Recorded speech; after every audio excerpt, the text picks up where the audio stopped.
Welcome to Policy Talks. Our guest today is Dr. Ezinne Uzo-Okoro, Assistant Director for Space Policy in the White House Office of Science and Technology Policy in the US. As you may have seen in the bio in the publicity, Dr. Uzo-Okoro has been responsible for several US national policies, including in-space servicing, assembly and manufacturing national strategy, the National Strategy for Advanced Manufacturing, the National Orbital Orbits Implementation Plan, as well as the US Government Commercial Space Observations Data Purchase Plan, amongst other US policies. Dr. Okoro is here to discuss US space policy making process, the whole of government paradigm, as well as unfolding US-Africa space relations. As many of us may be aware or may remember, last month, between 13th and 15th of December, there was the US-Africa Space Forum, which is supposed to strengthen space cooperation between US and Africa. Dr. Uzo-Okoro, thank you for joining us. You're welcome to the program. Thank you. Thank you, Etam. Thank you for having me. Thank you for that introduction. Yeah. So if I may start with you, Dr. Okoro, you were featured in President George Bush's book titled Out of Many One, a book about US successful immigrants and how they're adding to the union. What does it feel like managing space policy in the White House? You know, it is an honor to serve. It is a job that I describe as being glorious on some days, on most days, and you know, being intense on some days. But it's just an honor to serve the country, and I'm delighted every day to use this opportunity to make the tie from policy to day-to-day engineering, because that's my background. And, you know, and to be able to link our policy work to tangible results and achievements that inspire all of us, and most of all, exercise our minds and help to improve livelihoods. So it truly is an honor to do this work. And as your current office as the Assistant Director for Space Policy, what specifically are your roles in this office? So let me start by at least describing some of the functions of the office. So the White House Office of Science and Technology Policy does three major things. The first is that we provide the president and others within the executive office of the president, that's what we call the White House, with advice on the scientific, engineering, and technology issues. The second thing we do is that we lead the U.S. federal government in science and technology policy coordination efforts. And the third is that we serve as a source of scientific and technological analysis and judgment for the president with respect to major policies, plans, and programs of the federal government. Our mission broadly is to maximize the benefits of science and technology to advance health, prosperity, security, environmental quality, and justice for all Americans. And so with that, when we get to portfolios, our portfolios vary, and mine is typically focused on civil and commercial space topics like space weather, like microgravity research, like Earth observations, which is important for our work on climate, like orbital debris, which is important to our space sustainability work, like aeronautics, human exploration, space science, planetary protection. Those are some of the topics and tasks within my portfolio. And like I mentioned earlier, you've actually released quite a couple of documents, strategy, implementation plan, and things like that. So what process do you follow when you're trying to develop these documents? So as I mentioned, the second thing that we do is we lead the U.S. federal government in science and technology policy coordination efforts. And that's a big part of our policy development process. So our process is deliberative, it is sensitive. We coordinate against stakeholders within the government, that's within the federal government as needed. We determine the best sustainable policies that benefit the American people. And what you see is the result of that. One other thing I observe when it comes to US policy system is once like a policy is released, whether it's the national space policy or policy for a specific thematic area, everybody kind of seems to align with it and to run with it, even though it's not a law, even though it's not a regulation. So how are you able to, do I use the word motivate or channel that effort that people are able to align and run with the policy? So there are three branches of government in the United States government. And, the legislative branch is one, and their products are laws and bills. The Supreme Court is another branch of government, and the third branch is the executive branch. And the policy documents we release are the ways that we communicate the intention and the vision of the President of the United States to the American people. And so we've got within the three branches of government different ways of producing laws, policies for the benefit of the American people. Yeah, can you shed a bit some more light on those different ways? The mechanism. Can you shed more light on that? Yeah, so again, the executive branch releases policy documents. We've got a number of, you mentioned, national space policy. Those tend to be released from the executive branch, and they are usually developed in concert with and with the input of stakeholders with equities in space across the U.S. federal government. We also involve and speak to stakeholders external of the U.S. government to receive their feedback through either what we call requests for information, requests for comments, or listening sessions or roundtables. So we take engagement very seriously with what we call external stakeholders outside of the U.S. government, the private sector, academia, researchers, not-for-profit organizations, and we take that input. We take in the input from the U.S. government. We have our priorities that the president sets usually, that each president sets for their administration, and we tend to develop policies that align with the presidential vision. This president has set 5 priorities. The Biden-Harris administration focuses on one, the COVID-19 pandemic and the work we're doing to, reduce the current impact of the pandemic and prepare for future pandemics. The second priority is on climate. We are focused on monitoring, bolstering, and ensuring that we are resilient against climate change. And that, of course, means a lot of different policies and a lot of different activities across multiple sectors. We've got, in space, for instance, we've got an aviation climate plan and climate action plan. We've also got a U.S. innovation document to meet 2050 climate goals, for instance, what we call the Net Zero Game Changers Initiative.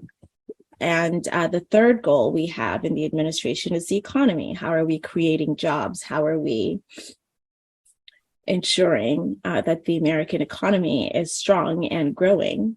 The fourth goal is restoring America's global leadership.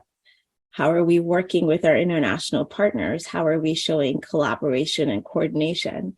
And then the fifth goal is on equity.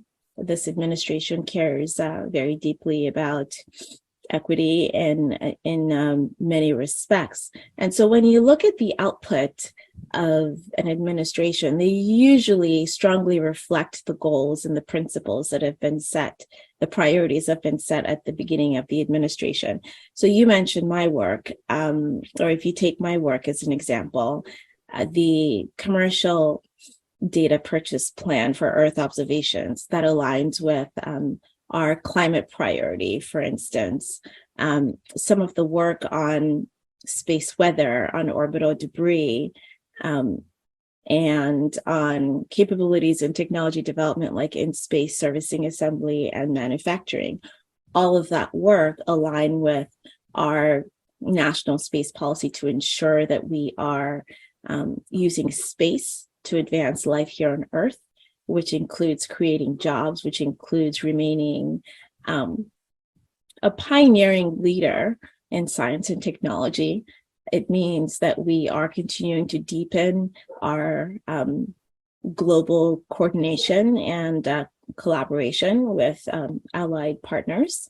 And it also means that we are focused on equity and ensuring that as we look at workforce, the Vice President has a space team focused on workforce and ensuring that we are preparing the next generation and inspiring the next generation to gain the skills that are necessary to work in space and support all the other policies and job opportunities that we are creating.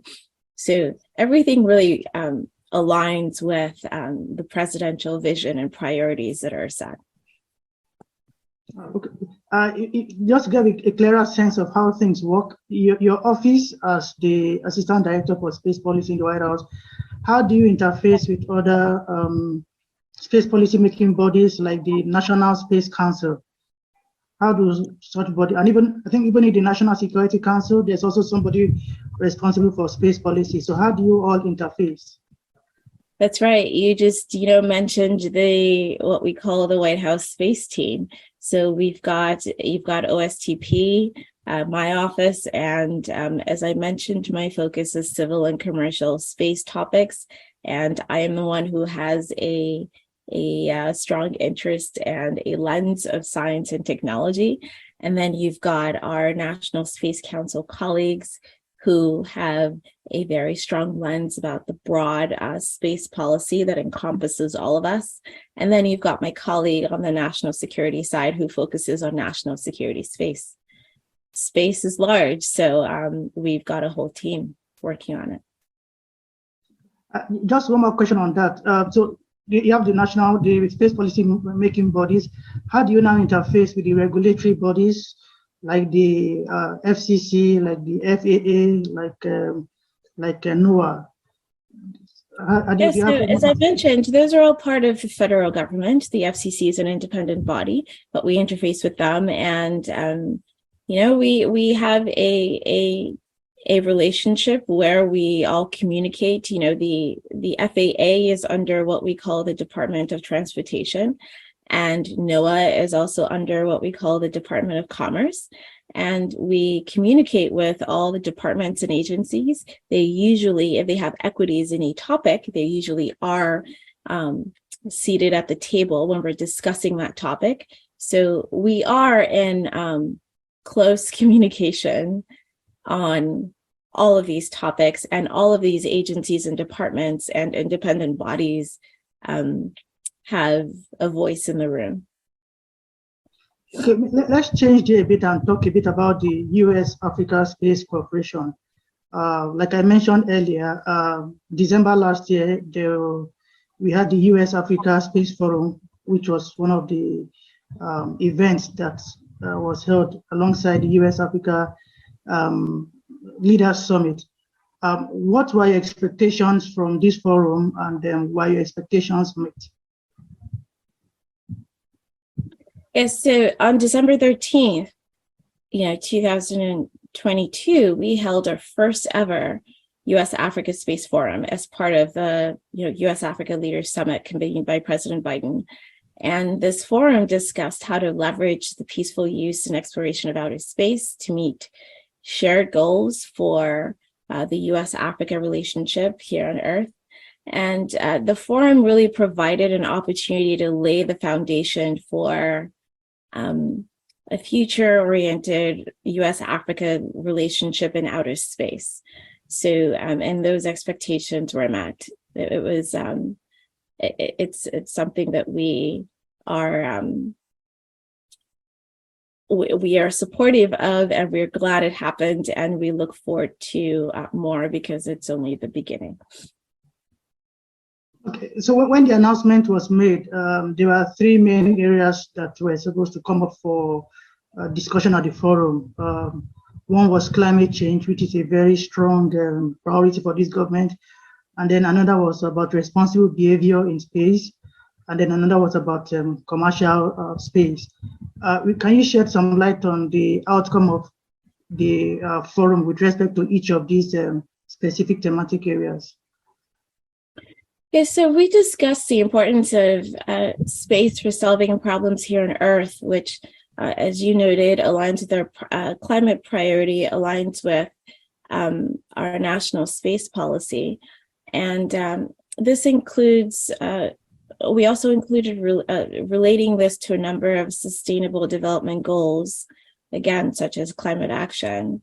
We related this to capacity building. We related it to strengthening scientific and commercial cooperation between the U.S. and African industry, and also, as you mentioned, to promote responsible behavior in outer space. So those discussions were robust and rich. We also welcomed the signing of the Artemis Accords, the first for the continent, by Rwanda and Nigeria. This helped illustrate the stake that all continents and ultimately all governments can have in the peaceful exploration and use of outer space.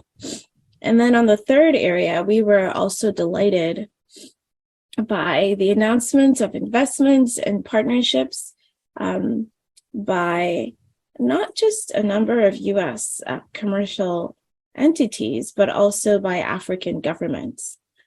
Now, you know, the U.S. industry leads the world in a number of areas, and we firmly believe that our companies can be great partners for African nations in seeking to meet their sovereign goals across all sectors of space activity, whether it be civil, commercial, or national security. And so when Nigeria, announced that it was partnering with SpaceX, this is an example of that. And our companies can bring to the table a vast spectrum of services that can help bridge the divide, that can contribute to societal goals in a number of areas beyond space, including with respect to sustainable financing and the reduction of corruption. Okay, maybe let's kind of delve a bit deeper into each of these areas. For example, you mentioned on the commercial side, Nigeria has kind of a partnership with SpaceX. SpaceX actually has a license to operate not only in Nigeria, but also in Mozambique.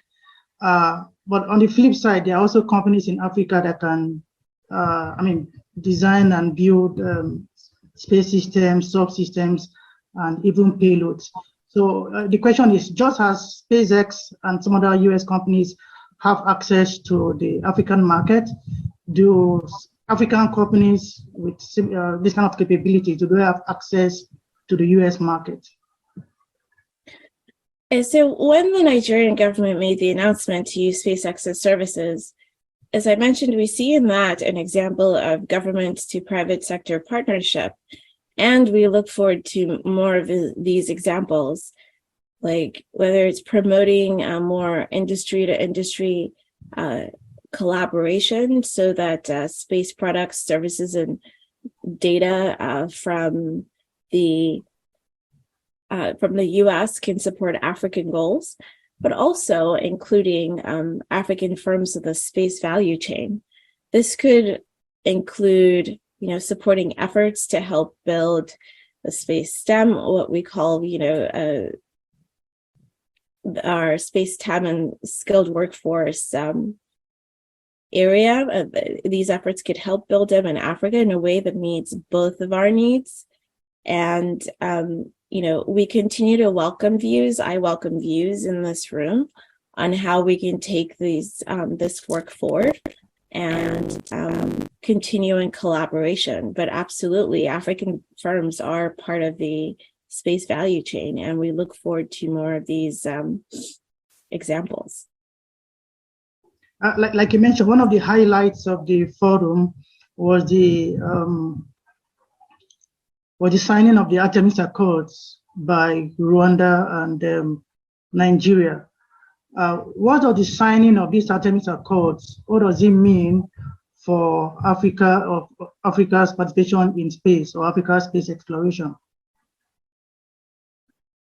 I will answer that from our perspective. Obviously, the forum also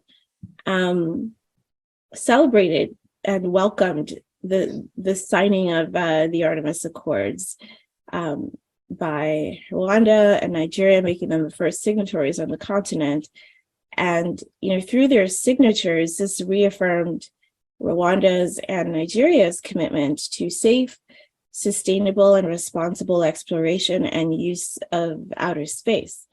It also continues to strengthen the broad and diverse coalition of Artemis Accord signatories.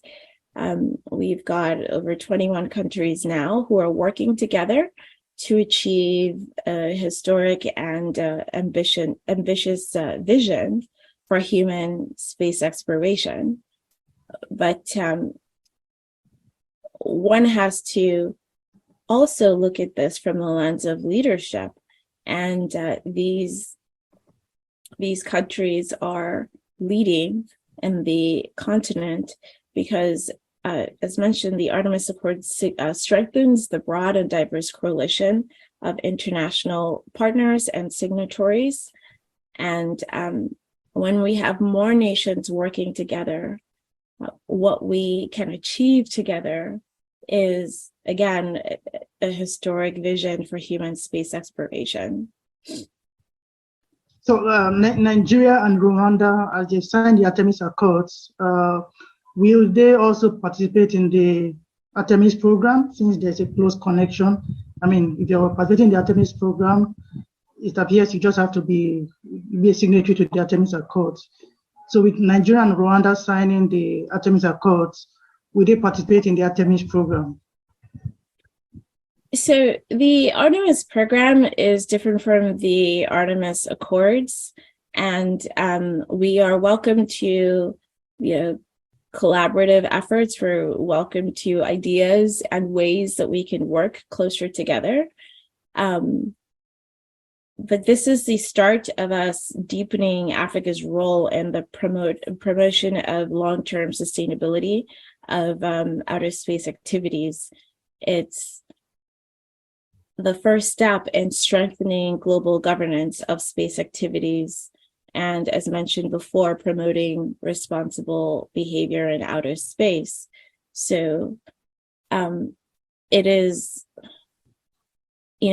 important that when you look at the example that Rwanda and Nigeria have set in signing, that we see it as just the beginning of what our collaborations and what we can do together in, again, promoting this responsible behavior in outer space, because the Artemis Accords are a set of principles. The Artemis program is a different program, and again, collaborations are welcome, and we are interested in hearing ways that we can work together. But signing the Artemis Accords does not mean that one participates in the Artemis program. They're, two different things. Yeah, thanks for clarifying that, because one of the reports from over here was people were citing South Africa. South Africa is already participating in the Artemis program to some extent through their support for the moon missions. So the question really was if South Africa is already supporting US Artemis program, and South Africa is not yet a signatory to the Artemis Accords. And is there going to be any, what's the implication of Nigeria and Rwanda signing when South Africa is already supporting the moon mission, is not yet a signatory? Do you have any response for that? Yeah, I mean, I just responded to it. There are two different programs. So there's the Artemis program, and then there are these set of principles, the Artemis Accords, which again includes promoting long-term sustainability, strengthening global governance, and promoting responsible behavior in space. So what are the roles and responsibilities of the signatories to the Accords? I just mentioned them. So every nation agrees to promote long-term sustainability in any outer space activity that they conduct. They agree to help strengthen what we call global governance of space activities, and they support and help in promoting responsible behavior in outer space. So it is a set of principles that nations agree to that guide their behaviors in space. Okay, let me change there a bit also, and let's talk about specific programs. For example, you mentioned that one of the priorities for this government is climate change. And of course, that was one of the discussions at the forum. At the moment, the EU, the European Union, is funding a program in Africa called ClimeDev. And I just want to ask, is there a plan for a similar program within the framework of the US-Africa Space Partnership? Yes, so climate is one of our priorities, as I've mentioned. We already, because we are 2 years into this administration, we do have several clearly defined climate initiatives in the area of space. I already pointed to the U.S. Aviation Climate Action Plan. I also mentioned the U.S. innovation to meet the 2050 climate goals and what we call the Game Changers, Net Zero Game Changers initiative. And what that does is it's accelerating game-changing climate innovations that can help the U.S. Meet the president's goal to reach net zero emissions by no later than 2050. And this report was released, and it describes about 37 game-changing research and development opportunities across the entire U.S. Federal government departments and agencies. And those opportunities include near-term wins, investments in underserved communities, and also a long-term transformation of the energy system. Now, I just mentioned two examples, and there have been executive orders, there have been acts, the CHIPS and Science Act signed. There have been lots of momentum in the area of climate. I will say that for my specific portfolio, in addition to the commercial data plan that you mentioned, and that I mentioned that we released last year, to ensure that the U.S. government is working closely with the private sector and using Earth observation data from satellites owned by private companies. We are also working on our congressionally mandated national plan for civil Earth observation. And it is in this policy, this plan, that we focus on the vision for the next 5 years for civil Earth observations for our civil departments and agencies across the U.S. government. So there's just a bevy of activity going on in space. in the area of climate. And that is only space. Now, when you step back and look at the entire executive office of the president, there's several offices that are focused on climate too. And all you've heard from me are just the bits that touch space. And that's not even all of it. So we're doing a lot of work in that area. Another priority for the government is space weather, which actually falls under your portfolio. Presently, South Africa has a 24/7 space weather monitoring center, which was just launched November last year. From your view, what is the outlook about space weather events, and how does the US want to support global effort in space weather research and education, such as what we have in South Africa? So this administration has committed to continuing work on space weather that began back in 2014. The United States committed to build and continues to build capabilities to improve the safety and security of our critical infrastructure, and to ensure that we are a global leader in space weather observations, in research, and in forecasting. We have a policy framework provided by an act. It's called the Pro-SWIFT Act. And we have a national space weather strategy and action plan that was developed in 2019. We're currently updating it, and there is also an executive order that and all these documents serve to prioritize space weather activities.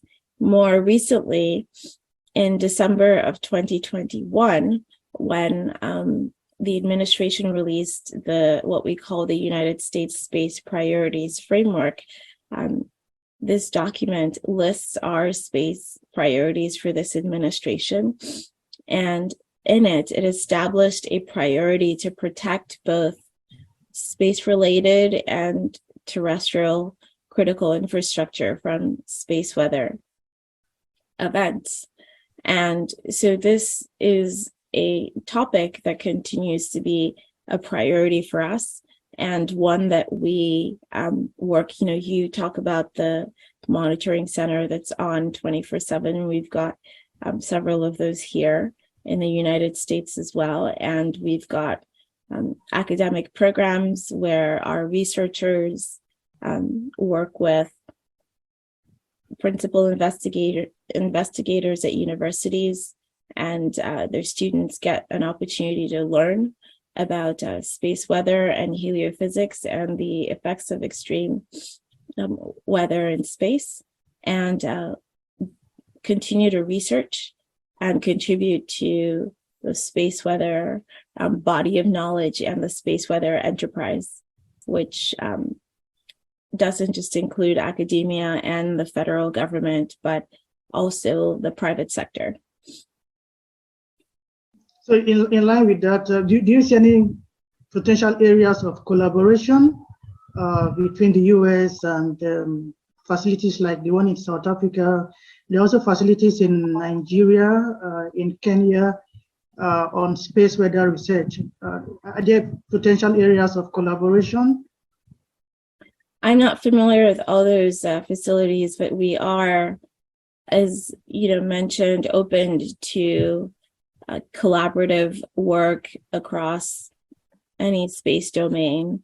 That's one thing we are open to. So absolutely. Okay, let's talk about space debris. And like I mentioned earlier, you actually released a report on the US National Orbital Debris Implementation Plan.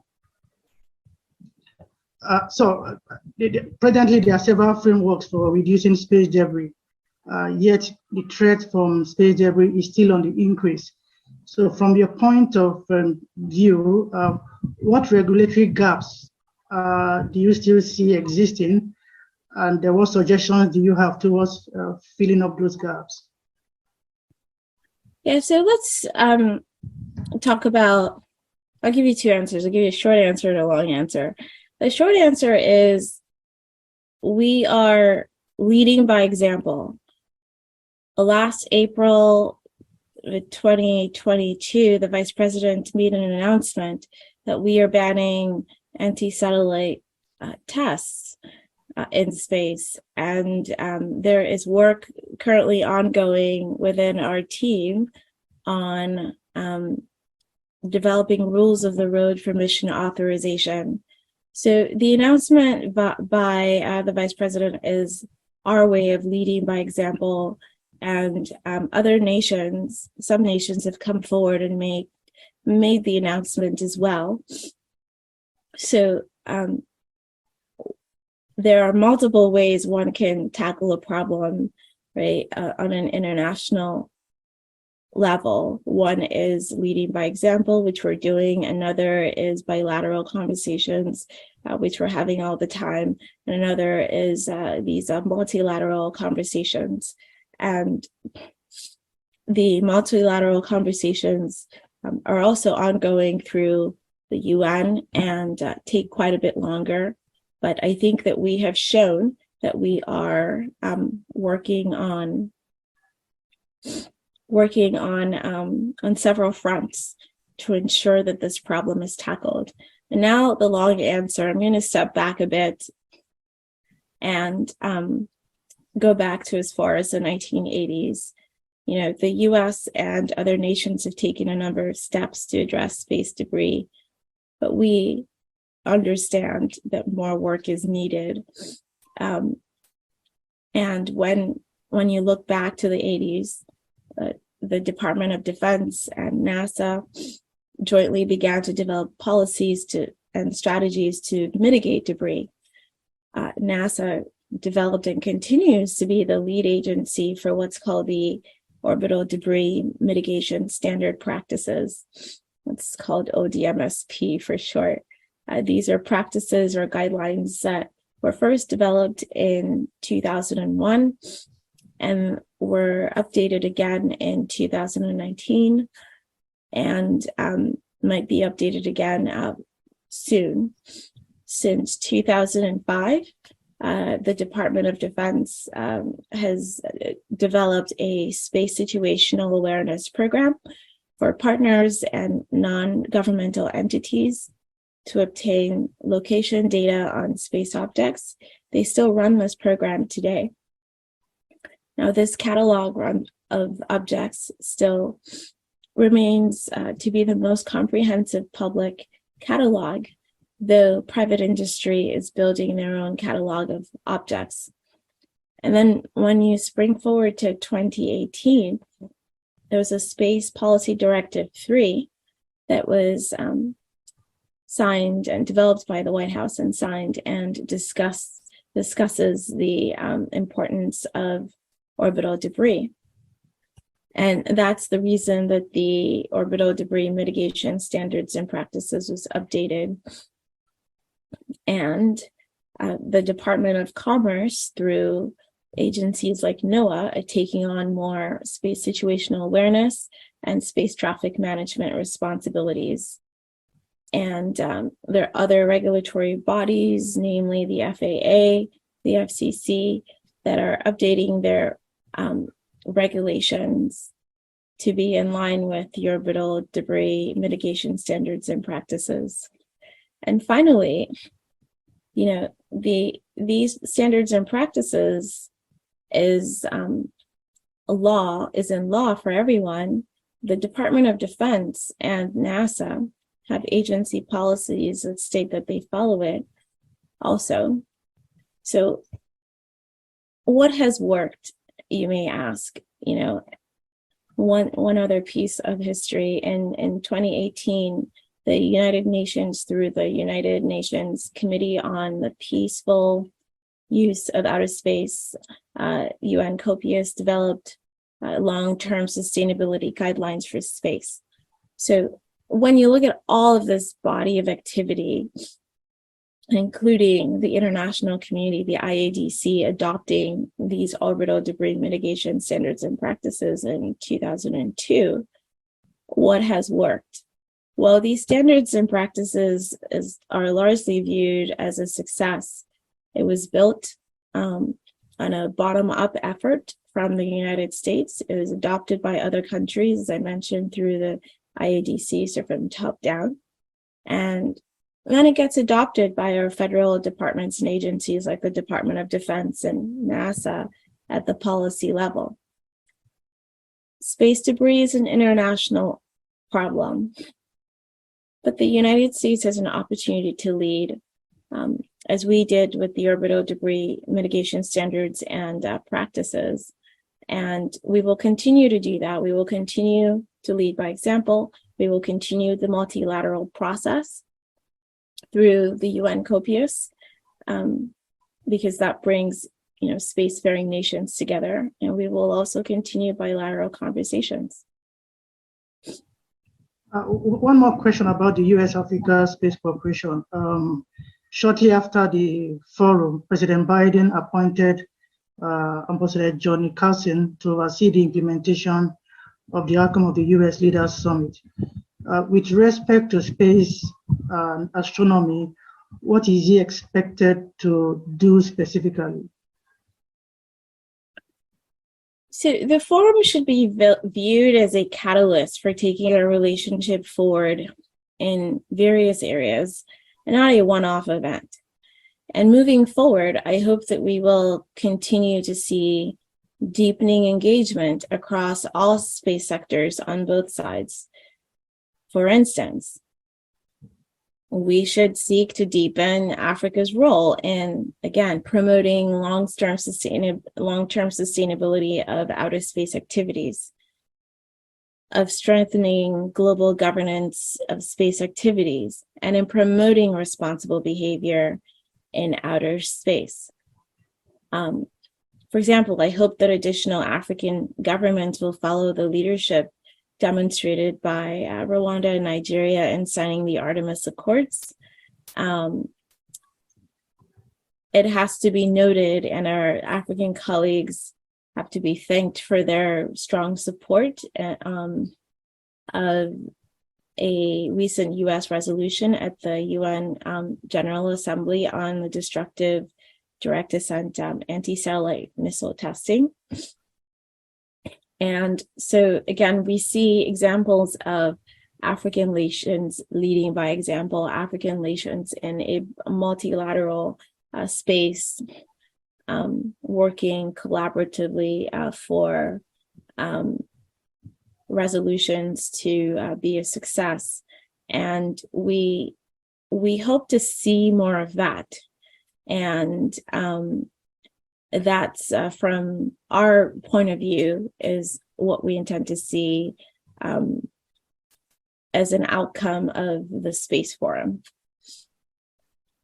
Let's talk a bit more about your career, especially for the sake of students and young professionals. Some are here and some may listen or watch this program later. First of all, prior to your current role in the White House, you worked at NASA, where you were involved in large spacecraft missions. So how did you make the transition from technology development to policy development? Let's move back a bit to my educational background. It includes advanced coursework in software engineering and what's called systems engineering and aerospace engineering. And even in leadership of technical organizations, because NASA does a terrific job of providing leadership development training. And so with all of those educational coursework, and then you add 17 years of experience building spacecraft. I built 7 and managing teams and guiding space missions, over 60 of them at NASA in total. There are skills that you develop after a combination of that rich experience and that educational background. And those things did help when the White House called me to serve. And I moved over here. So in the last 2 years, one can see that with the policies that I have helped put out, we focus on, as the Office of Science and Technology Policy does, we focus on science and technology enabled issues in space, commercial data purchasing, and the use of the efficient use of remote sensing satellites.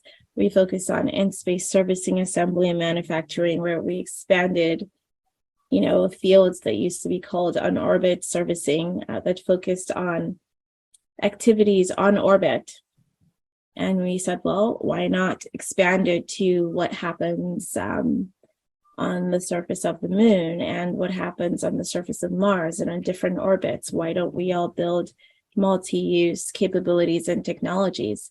And you could see the engineering background coming to play here. As someone who has built some of these things, it made sense to, when you have a forest view, look at how multiple technologies can be used for multiple purposes. And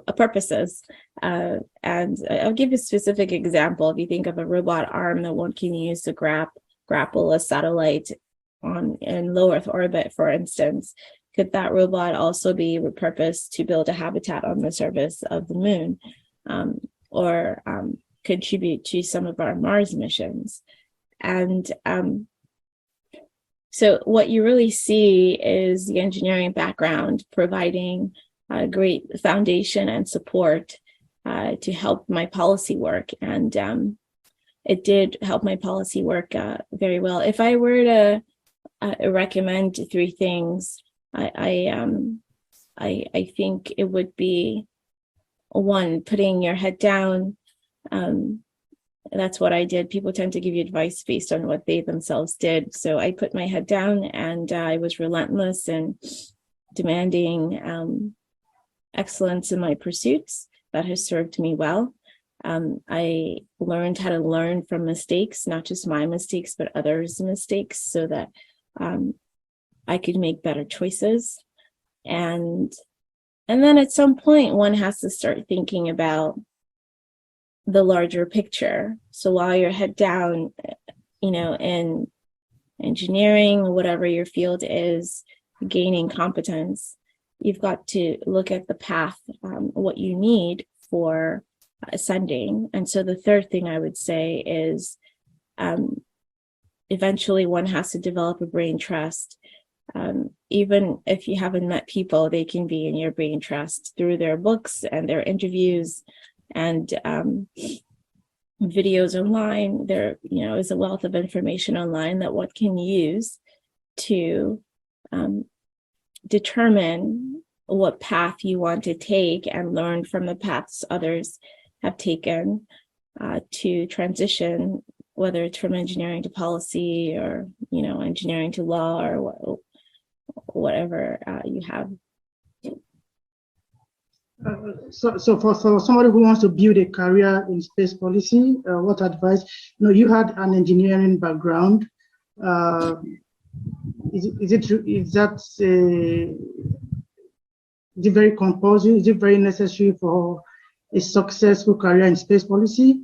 Or do you have any other advice for people who want to build a career in space policy? Some people have law background, some have political science background. So, but the interest is maybe to occupy a role, a position like you are occupying now. What advice will you have for such a person? Yeah, so your background doesn't matter. Space is this interdisciplinary phenomenon where everyone can play. So once there's an interest and there's a will, I would, do what you did, Etim, and try to be affiliated with the Policy Institute, and again, gain some advisors and be relentless in pursuing roles that will teach you what you need to know to be successful as a policymaker. I work with policymakers who do not have engineering backgrounds, but who have a policy background. They just grew up in policy. So that's possible. There's just lots of different ways. You could start off doing again, what interests you in another field, and then transition as well. So I think that building relationships either with academic institutions that have space policy programs, getting internships, getting close to people like Etim in Africa is helpful, and the ASLI is helpful. Taking courses, whether with a formal academic program or online or with some institutes, is helpful. But just keep being relentless about getting what you need, and follow the examples of others. Again, if you don't have access to those people, you could always look at people's LinkedIn profiles and look at what they did to get somewhere and follow what appeals to you. So there are lots of ways to learn in our society today, thankfully, for our youth. And I would use the internet very wisely to chart your course to get to your goal. Like I mentioned to you before we actually started the main conversation, the ASLI is planning to commence a course, an online course on space policy. It's about 8 weeks. That will start from April. I think the announcement will come up later this week or maybe next week. One more question regarding your career. Out of all the policies and the strategies and documents you've released, the implementation plans, which of them gave you the most difficulty, and how did you overcome the difficulty? Developing policies and strategies are all different in their own way. Communication is very important. And I will say that each stakeholder is different. So with stakeholders in different areas within the US government, within the private sector, within academia, within research groups, it's important to communicate and ensure that one truly understands the challenges, the gaps, the opportunities that those stakeholders and those communities are grappling with. And at the end of the day, I think it boils down to all of that. So that's just something I always did and continue to do over and over again to ensure that we can, resolve some of the challenges. We can move forward in closing some gaps, that we can move forward in bringing some light to some opportunities that are relevant for our stakeholders. And that's really how I overcome the difficulties. They're very different.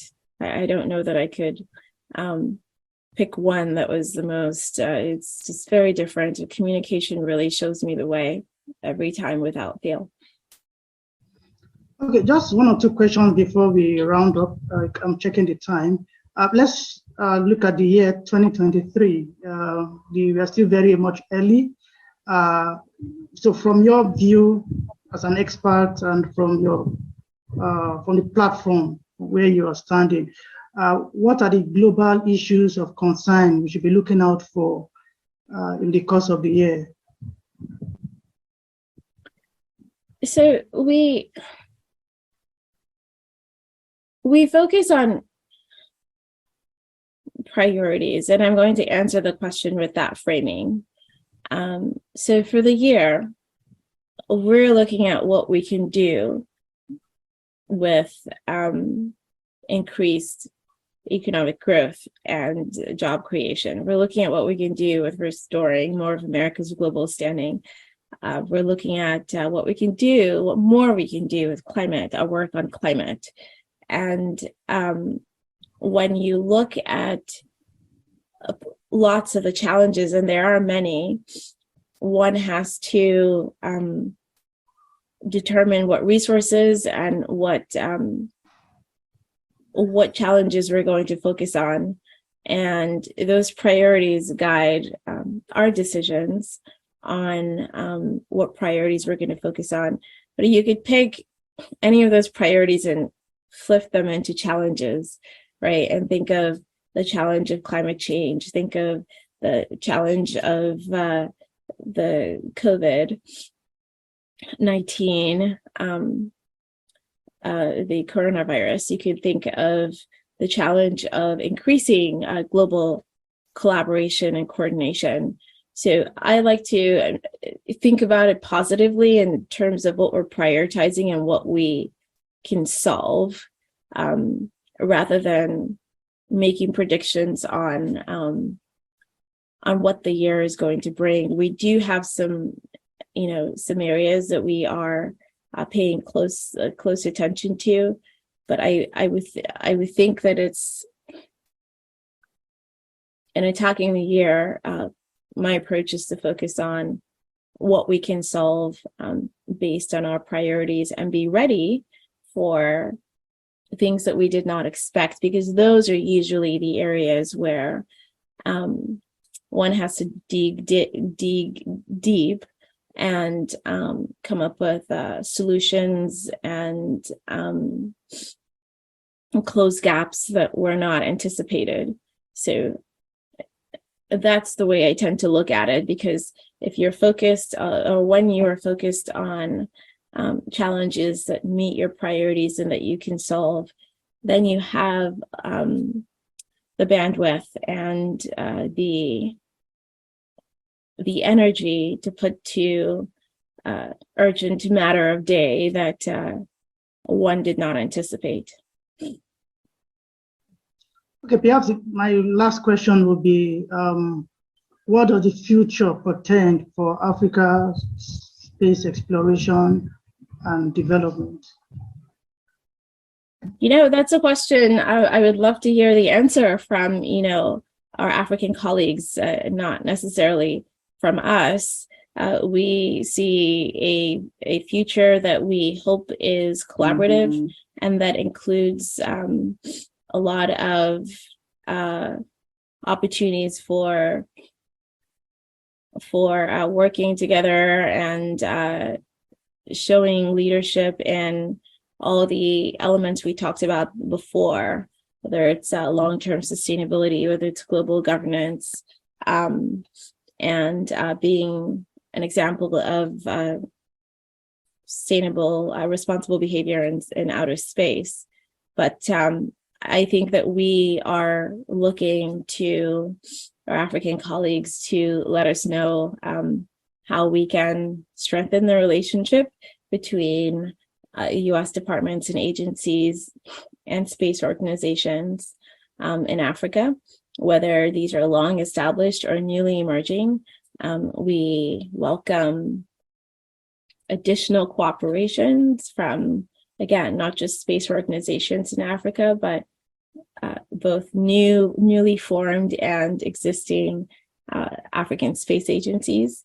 We are, interested in ways we can leverage space together to support coordination on shared security interests.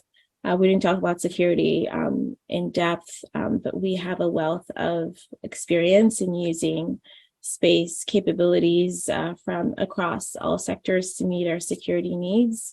And I'm confident that we can help and support African goals in a number of areas, such as the use of space for maritime domain awareness.